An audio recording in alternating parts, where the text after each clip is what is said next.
Alrighty then, what we have here is a tenon machine um, powered by a router. This is the router right here. It goes in here. It goes in this thing here, but this is just a standard Porter cable type router. And what you do is you put your dovetail bit on there, and it comes in over here, and it sticks out right here. And then I'm not sure if you saw that, but let's see. Yeah, you saw that. And basically, what happens is this guy, oops, goes back and forth, and then you adjust the height, the cutter height, with this guy here. And so I had made this bench for this a long time ago, but today I'm selling the bench, and so I got to get this machine off. So I undid the 4 bolts, but oh my gosh, it's heavy. So heavy. Absolutely amazing how heavy this thing is. You can see here I wrote some notes on like 1 revolution on the screw here. It brings it 55.5 thou. And then 1 hour means if you go 1/12 of a turn. 7 hours is obviously 7 hours, and then 1/16 equals 1 full turn plus 2 hours, and 1/8 is 2 full turns, 3 hours. So that's those are my notes there on how to use it. It's an interesting little machine, and it does work for us, but it takes up too much room on this bench. I want to put some drawers under it. But now I'm wondering if that was a good idea to think that way, because, oh my gosh, this thing is heavy. I don't know if I'm going to be able to make a set of drawers that can hold it up, but it's too late. I think I sold the machine already, so I'm going to try to take this part off. Here, let me move you. Okay, so I took these screws out. These are just a couple of set screws, and so now I guess I got to try to get this off of here. So I'm gonna fiddle with that and get back. Okay, so I put some Marvel Mystery Oil around where the these steel rods go into the base, and I tried hammering on it a little bit with this hammer, but that didn't really help. So I just got it to move with these levers here. So I think I might be able to do something. Let's see. Maybe I don't know what I'm talking about yet.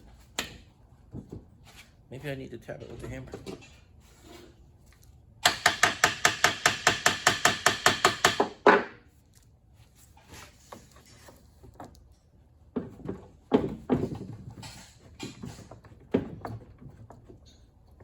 Oh, okay. This part is moving up and down. The rods don't appear to be going anywhere.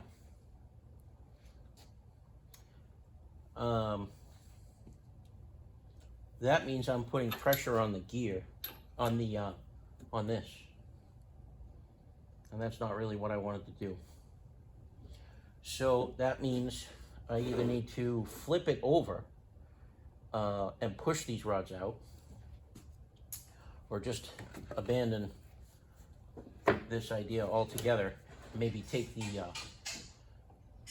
the carriage off to lighten it up instead. I think that's what I'm going to do, because I don't really want to mess with this part here. This thread is built right into the it was threaded right into the cast iron. So if I mess this up, that means I got to get a whole larger rod, and it just turns the whole thing into a mess. And you know, the machine's not even worth that. It works good and all that, but there are other ways, rather than spending 2 days, you know, trying to fix what I broke. So I'm gonna put these set screws back, and we'll be back to look at the carriage, movement carriage. There are 4 set screws for the carriage rods here. I just removed them. So now we're going to take a look at, yeah, oh yeah, that moved. Oh yeah, yeah, this is going to be nice and loose. All right, I'm going to get a helper and we'll do that. All right, so I got some wood under the carriage there. And I think what that's going to mean is that I can get this to loosen up and then rest on the wood.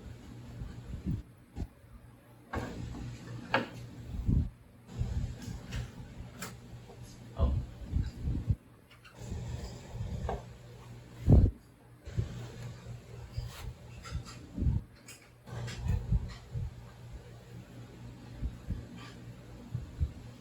Okay, apparently I'm all wet.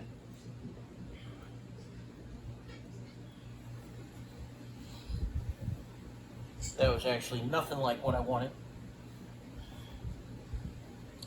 I need another piece of wood. All right.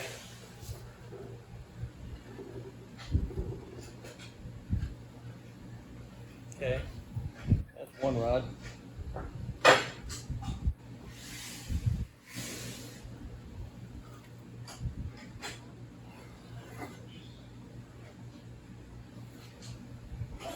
Once you suspend the carriage, removing the rods is actually pretty easy. No helper needed. Oh my gosh, these rods are solid. Not sure why that was necessary. Usually in a situation like this, you would expect them to be, tubes. But I don't know. Because if you have too long of a solid rod, the weight of it will actually make it sag, right? If you look that up in the engineering handbook, they'll give you formulas to figure out how much sag you get. Maybe they were thinking that with a good enough size between the, distance between the trolleys here, that wouldn't be too big of a problem. I don't know. I don't think so. It's still going to go up and down. I mean, they're not that long. Maybe it was okay, but I think it added to the expense of the machine. Come to think of it, these are solid as well. And that's not even in a situation where it would need to sag, so I'm not sure why those are there either. But I think we're apart. I need to move this off of here and then see how heavy we are again. Oh, before we go too far, I just wanted to show you how this works. Basically, you put your wood up in there like this, right? And then you clamp it down with that. And then you get one side and you cut out half your dovetail, right? This is for doing sliding dovetails. And then you flip this over and you do it again. And it's a self-centering setup, right? Mainly for doing like shelves in the middle of something so that you always get a centered dovetail. And then sliding dovetail, what you do is you make a corresponding channel, like in the surface of a board, and then you can slide the end piece in, and it's a way of joining the boards. It gives it a little bit of a good look, but it's also it's very strong, and it works particularly good for drawers. I don't know why everybody loves dovetails the other way on drawers, but a sliding dovetail on a drawer is just the right thing. It's the right tool for the job, if you ask me. I know it looks cool when they're hand cut and blah blah blah and all that, but I'm not really a fan of those. They're very, very difficult to fix, when they do eventually dry out and become loose. But a sliding dovetail doesn't need to be glued and super easy to fix. Still, to me, very cosmetic, very nice looking, and very sturdy, very, very sturdy. So this side over here, this handle and this like indicator here, this is supposed to make it so that you can do tapered dovetails. When you go to do the left, you put it in here, and when you go to do the right side, you do it in there. So if I was going to make a tapered dovetail on the end and make it so that it was a narrower dovetail over here and a thicker one over here, I could use those indicators there. What's nice about a sliding dovetail is usually for particularly wide ones, when you go to do that, it works pretty nice because you can get it so that it's loose until it's about 4 more inches to push it in, right? And then you can just hammer it in the rest of the way, right? Whereas if you're trying to do a sliding dovetail straight over a really wide distance, like over 12 inches or more, then you can actually get it in there and realize, oh, it's too tight, it's not going to make it, and now you've really got a job pulling it out without destroying everything, right? Whereas a tapered dovetail works particularly well.